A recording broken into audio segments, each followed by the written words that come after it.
The Media Dialogues, Vision 2020. A population of over 1 billion people locked down. Deserted cities, a deadly virus, multiple stories of suffering, solidarity and hope. And now, as we take steps towards lifting the lockdown, crippling anxiety. Now, this could have been the material for a film or a TV or OTT show, except that it's not. Like the rest of the economy, the media and entertainment sector is experiencing a severe shock. So how does one script any kind of happy outcome from here? So let's ask a man with many roles and very deep roots and high stakes in showbiz what the film/content industry is thinking. Karan Johar's Dharma Productions has several films at various different stages of pre- and post-production. Like the rest of the industry, it has suspended all administrative and production work until further notice. Karan, thank you so much for talking to us. Thank you for inviting me. Both the government of India and states across India are beginning to look at exit strategies, how to lift the lockdown. Where are you on this lives versus livelihood trade-off debate that has really gained momentum in the last couple of weeks? It's a tough question, Anuradha, because I think when we look at the ethos of our land, the infrastructure of our country, just the way our country is in terms of people placement and just everything about, our being, it's a tough because life is so integral. There are so many people that depend on that one life. Sure. So for me to choose life over livelihood is difficult. And also then there is the other school that if this goes on, in any case, there will be economic ramifications. People may not have enough to kind of sustain their livelihood in any case. And that will in turn take your life. Sure. So I believe that herd immunity is definitely something that everyone should work towards.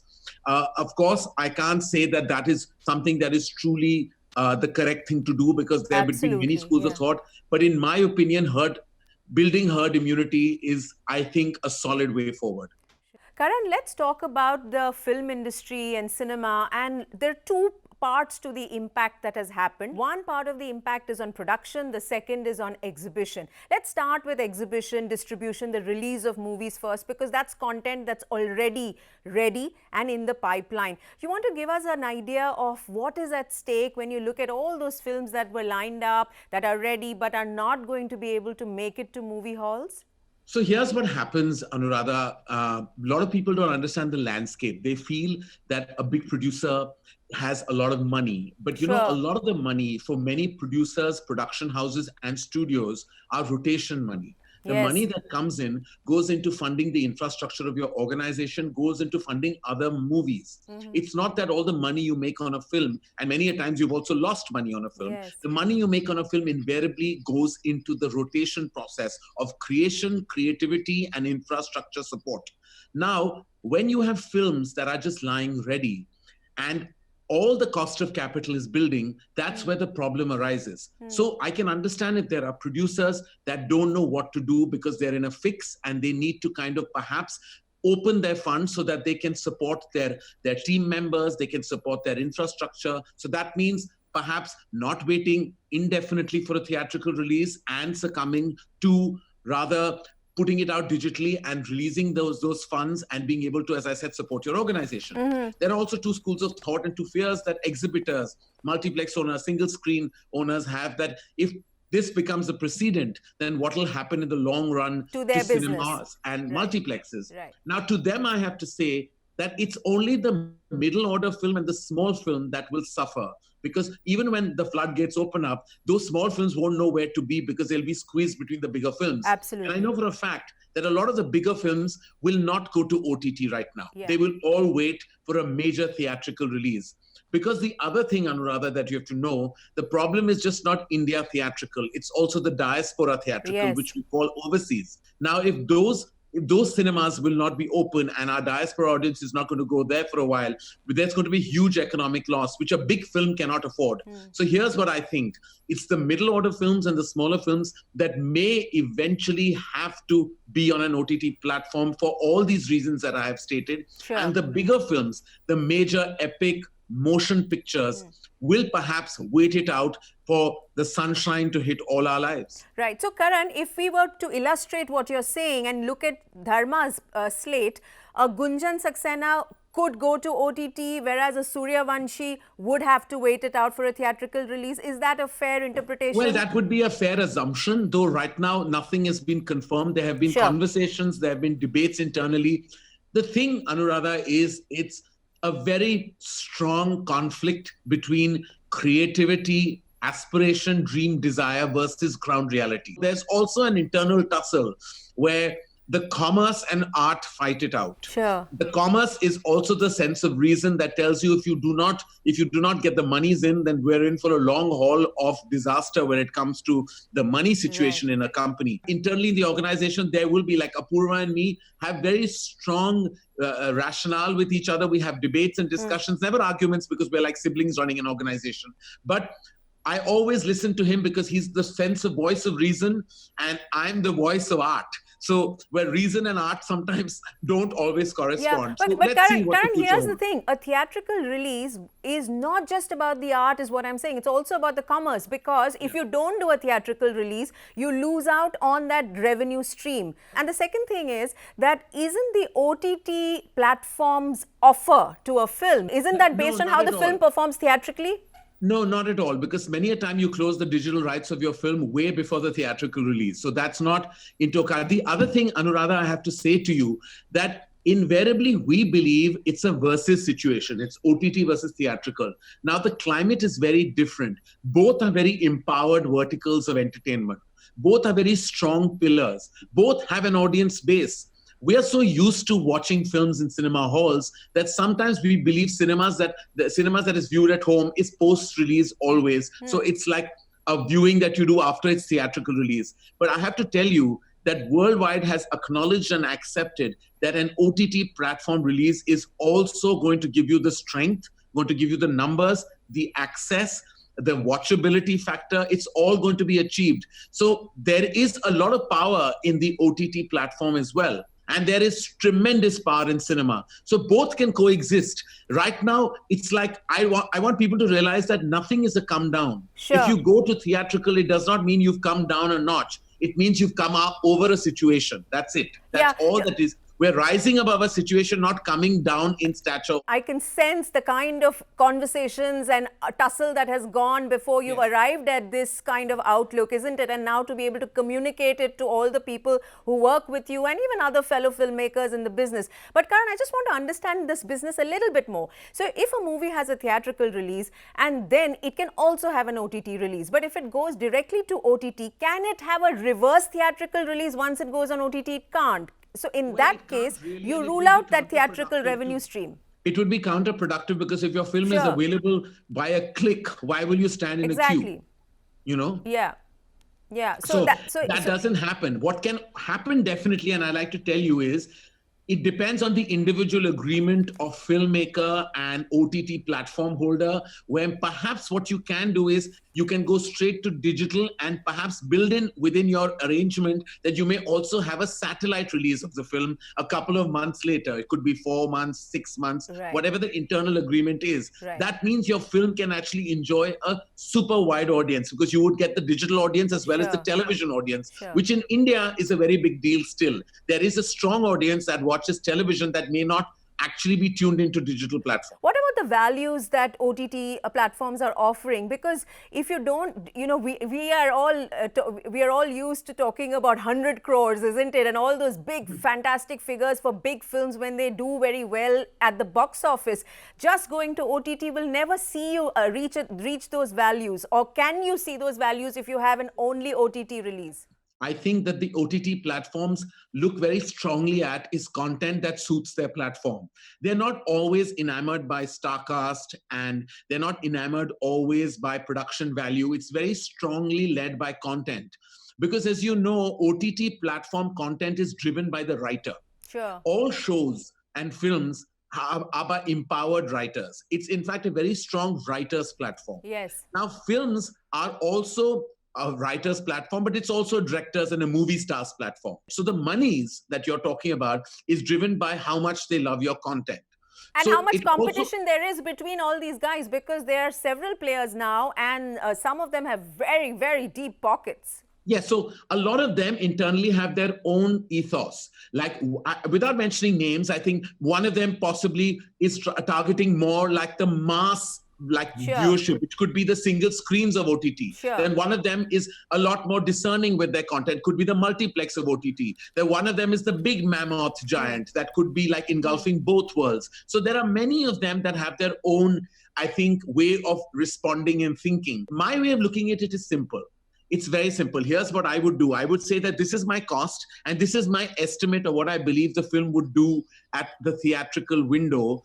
That is in an extreme situation if you have to go to digital. Right. And going by the combination of the two factors is where you could reach a number. Having said that, I always believe that if you've made a film for a theatrical experience and you can afford to wait, then wait. It's as simple as that.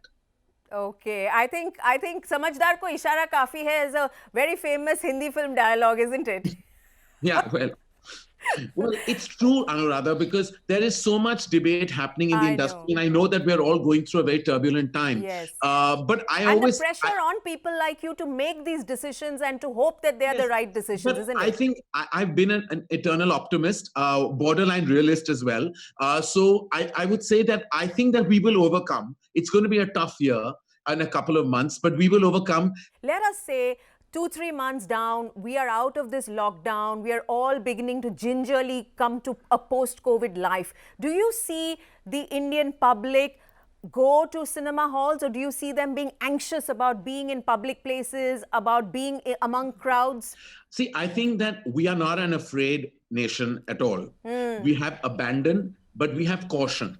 So I think we are, at the moment, the spaces like multiplexes and single screens can assure an audience that there is safety measures being adopted, I think you'll totally see the floodgates of audiences opening up. Karan, let's talk about production, because we are now talking about content that's already available and wants to be out. But then what about the fact that for 2 months now, there hasn't been anything that's been produced? You're sitting cooped up at home talking to me about the state of the country and the world because of COVID, whereas actually you should have been shooting Takht, isn't it, at this point of time, even as we speak? Well, what can I say about that? That you can have a Zoom call, but you can't make a Zoom film. You know, you can Skype into a meeting. You can't Skype into making a film. Sure. Of course, there are people who are doing that, but on a very tiny scale. I should have been on the sets of Takht. We were meant to shoot from the 10th of April. Everything was planned, organized. We've been prepping for 2 years. It's unfortunate that there was this massive roadblock, which I hope when we can overcome, because the other thing about Takht is that every sequence in that film has a minimum of about 500 to 1,000 people. Wow, it's a large Mughal era period film. It would be disastrous to even kind of think of doing that in like right now. So of course we have to follow the legalities and the modalities when things do open up and look at the larger picture. But yes, nobody's making movies right now. Nobody's creating content for television, digital platforms, or for films. The one thing that we are hoping when things slightly open up is actually to get into the post-production of those films that are shot and ready, but need to go into post-production so they can be ready for release on any platform. So Karan, is Brahmastra going to be available at the end of the year as scheduled? On your website it says December 2020. Yes. So here's the status of Brahmastra. Has about 10 to 15 days of filming left. Oh, wow. And it's a massive film where it comes to the post-production. Our aspiration was to come in December, but given the circumstance, there's a lot of ambiguity that surrounds all these decisions. Yes. And we have to just wait it out, Anuradha. What do we do? In fact, Ayan has been very proactive, the director of the film. Yes. He has even actually sat on his own and through Zoom and through other platforms has been trying to edit the film. So we're just hoping and praying for the best, because Brahmastra is a massive film which we're producing with Fox Star Disney, and it's been like a really massive journey for the last, I think Ayan has been with this film for now 5 years, from the point of inception to just now. And it's been what you call, there's something that is beyond labor of love and beyond a passion project, then Brahmastra is that.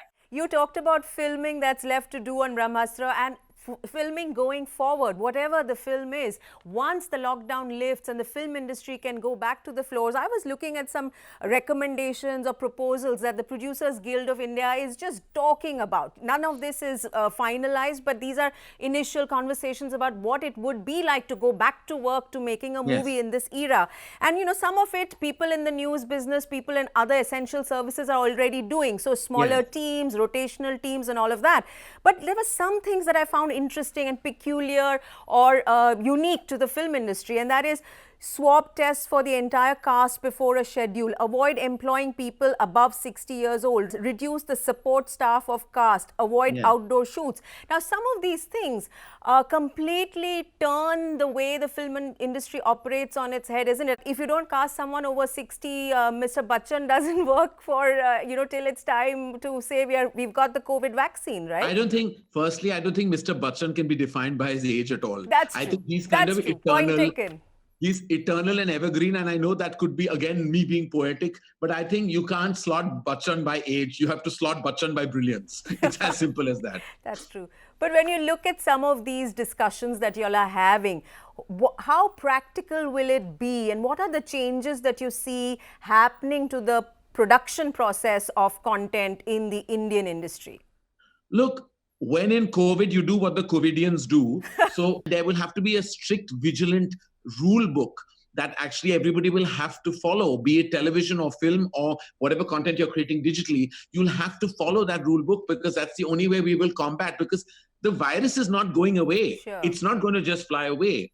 When there's vaccination and the country is completely vaccinated and protected is when I think you can breathe a more major sigh of relief. But till that point, you'll have to protect the people who are on the set, because as a producer, I will become like the guardian and custodian of that set. And every single person's life, I will be accountable for. So that means I have to be in a place of paranoia. I cannot be in a place of delusion. Sure. That's what we'll all have to be. Karan, we know that there has been a lot of anxiety in these past 2 months, and also a lot of thinking and conversation about how the future has to be tackled. But has it been a fertile time for stories, for the germination of stories, even if they're not full scripts? Are you hearing this being a fertile time for the imagination to take flight and for writers? I'm actually hearing the exact opposite. I've spoken to many writers, we've interacted with them, and all of them have upped their game and have risen to the occasion, but it's been tough. You must understand, ambiguity eats into your focus, and focus is what you need to put anything down on paper. As a writer, what you need is focus, and your emotions are all over the place. The fear, the worry, the ambiguity can sometimes consume you, and it takes a toll on your writing energy. So I'm a writer myself, and I'm just trying to write material along with another writer. And I know that we're struggling to kind of, put pen to paper and hand to laptop. But I have to say, like I said, robust resilience is what we're all about. Sure. And we each one is rising to the occasion and creating. Yes, it's taking more time. Yes, it's a slower process. But as I said, eventually there is some journey that is happening, and things are marinating in people's heads. In your case, Karan, are you also distracted by all the Instagramming that you've been doing?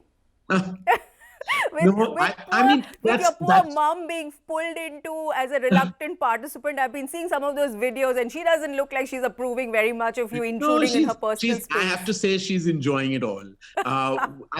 In these dreary times, I think my babies have been my glorious lifeline, and I can say the same for my mom. Both of us are just so blessed to have them, because they're like a non-stop entertaining reality show. They're constantly saying interesting things, and I decided to leverage that and make it into a little bit of a hashtag. So I call it Lockdown with the Johars, and they say really funny things to me, and they're constantly dissing my talents. So I feel like I have Anupama Chopra and Rajiv Masand sitting with me at home. Okay, knowing you, we'll probably hear about this as a show on some platform. Okay, I don't put that past you, Karan. Well, you know what it is. It's like extreme circumstances lead to extreme measures. So if I have to kind of do that, then I will. Whatever pays the bills, Anuradha. Karan, one of the biggest things, or the biggest experiences that the film industry has had to grapple with during these COVID times has been the passing of Irfan first and then Rishi Kapoor. In fact, my condolences, I think, to the entire film industry, to you personally, and through you to the industry that you've come to represent. How are you all coping with and processing this grief? Because it's almost, while there has been grief for these two individuals and what they mean and to us, it is also about the fact that the timing of their demise has sort of become about emblematic almost of what COVID-19 has come to mean. It's so strange. We were all fearing the big C, which was COVID. We forgot about the other big C, which was cancer. Yeah. And there was we both knew that Irfan absolutely. and Chintuji were in treatment and were trying very much to kind of go into remission, and it was just sad, the timing, because I think up to that point people were finding things tough and were combating, but yet they were distracted by their daily routine, their thoughts, whatever. But when Irfan and Chintuji passed away on the 29th of April and the 30th of April, I sensed that everyone in the industry just sank. Yeah. Like literally, Yes. I could feel like a sinking feeling on WhatsApp group messages. I could just see people just being low. Somehow the death of these two stalwarts just seemed very personal, Anuradha. Absolutely. To even people who did not know them personally or did not interact with them, they all felt very impacted by these back-to-back deaths. And I think it's because not only are they tremendously talented gentlemen, but they also had a tremendous body of work in them still left to unravel on celluloid. Absolutely. And when that doesn't happen, you feel like it's cinemas you just lost. I feel Rishi Kapoor and Irfan Khan had so much cinema in them to give to us.